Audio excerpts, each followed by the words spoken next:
आदरणीय श्रोतागण, एक प्रसंग याद आ रहा है कि जिस समय पूज्य पिताजी बाबा मस्तनाथ आयुर्वेदिक कॉलेज में प्रोफेसर थे, तो उन्होंने वहीं से, पहले भी हमने बताया, वहीं से कोर्स किया जीएमएस का और हर वर्ष फैकल्टी टॉप की, और फिर वहीं प्रोफेसर बने। तो उस समय महंत श्रीनाथ जी आयुर्वेद के जो बड़े महाविद्वान हुए, वो कक्षाओं में जाके भी निरीक्षण करते थे कि प्रोफेसर्स क्या पढ़ा रहे हैं। तो एक दिन ऐसा हुआ, पिताजी कक्षा में टाइफाइड आंतरिक ज्वर, जिसे मोती जरा कहते हैं, तो उसके विषय में पढ़ा रहे थे और महंत जी आए। उन्होंने प्रश्न किया कि कुंडू क्या पढ़ा रहे हो? तो पिताजी ने कहा, महंत जी आंतरिक ज्वर के जो पूर्व रूप होते हैं उनके बारे में पढ़ा रहा हूँ। तो उन्होंने पूछा, क्या होते हैं बताओ? तो पिताजी ने कहा, वो उसका आयुर्वेद का वो बताया उन्होंने कि शिरोरुगे रुचि साधो विडवी बंधो अर्ति तमे स्फुटा स्फुटम पूर्व रूपम प्राय स्यादांतरिक जवरे। बड़े महंत जी प्रसन्न हुए, सदा उनसे प्रसन्न रहते थे। तो ये जो आंतरिक ज्वर के जो लक्षण है कि सिर में पीड़ा होगी, शिरशूल जिसे कहते हैं, और भोजन में रुचि हो जाएगी, और मुख का वो बेस्वाद हो जाएगा, और अपना अंगों में जकड़न होगी, और मलावरोध होगा, और वो किसी भी काम में वो दिन नहीं लगेगा, बेचैनी होगी, और चक्कर आएंगे, और स्फुटा स्फुटम की जो हड फूटन, ऐसा वो होगा, पूर्व रूप होगा। तो ये आंतरिक ज्वर के पूर्व रूप होते हैं। मेरे को बड़ा प्रिय यह वो लगता है, निदान का सिद्धांत, निदान में जो पूर्व रूप दिया है। तो ये कभी कभी घटनाएं सुनते थे माता जी से, पिताजी से। वैसे तो संस्था के उसमें ज़्यादा लगे रहते थे, और स्वाध्याय में और संस्था के प्रति समर्पण में, और लेकिन हम उन्हीं के वो संस्कार और ईश्वर की दया के ऐसी बुद्धि मिली कि वो स्मरण हो जाता है। और फिर कुछ वो जो वफादार मित्र और आर्य समाज के कुछ बाबू लोगों की ऐसी कृपा हुई कि जो पूर्व में भी अध्ययन हम करते रहते थे, लेकिन 2 वर्ष फिर कुछ लक्षण जब ऐसे दिखाई दिए कि कुछ न कुछ ऐसा ज्ञान का वो व्यक्तिगत भी सहारा और वो होना चाहिए, तो आयुर्वेद का गहन अध्ययन फिर 2 वर्ष लगातार किया। तो उस विषय में जैसे आंतरिक ज्वर के बारे में ये बताया गया, और आगे ग्रीष्म आएगी, तो ग्रीष्म में और वर्षा में और शरद में ही इसका ज़्यादा यह देखा जाता है, इसका प्रकोप होता है। तो आंतरिक ज्वर के बारे में विशेष जानकारी आपको देंगे। ये तो पूर्व रूप हो गए, और फिर 8 दिन के बाद जो इसका संचय काल होता है, 8 दिन के बाद फिर इसके लक्षण विशेष जो हैं वो प्रकट हो जाते हैं। वो बुखार होता है 104-5 डिग्री तक भी बुखार फिर चला जाता है। कोटिड टंग यानी जीवा मलयुक्त हो जाती है।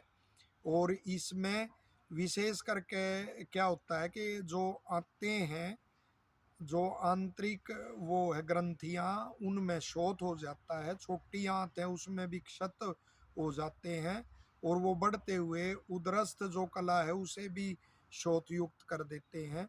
और क्षतों के कारण कभी कभी मल में वो रक्त आने लगता है। और ज़्यादातर यह क्यों होता है, एक तो ये लिखा हुआ है कि जो अधिक मार्ग चल के थक गए हैं, या उपवास अधिक करके क्षीण हो गए हैं, या दूषित जल का सेवन करते हैं, आंतरिक ज्वर का रोगी है, मलमूत्र और उसके संपर्क में आते हैं वो, तो इस फिर फैलता है।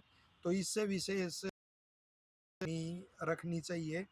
और जो विशेष बात यहाँ बता रहे हैं कि वो तो एक आयुर्वेद का स्वर्णिम युग हमने देखा है था में, और ये अवस्थाओं में उथल पुथल चलती रहती।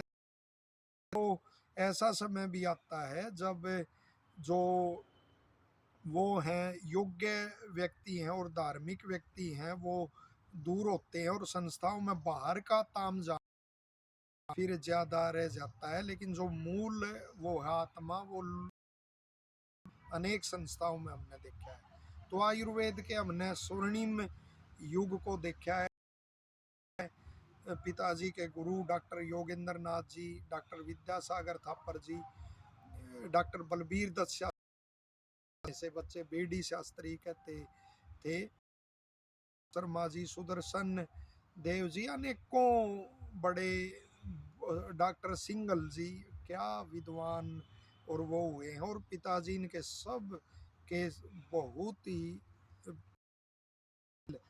वो और योग्य होनार शिष्य, उन्होंने ज्ञान को अपना लिख के और अपनी बुद्धि में उन्होंने संजोए रखा।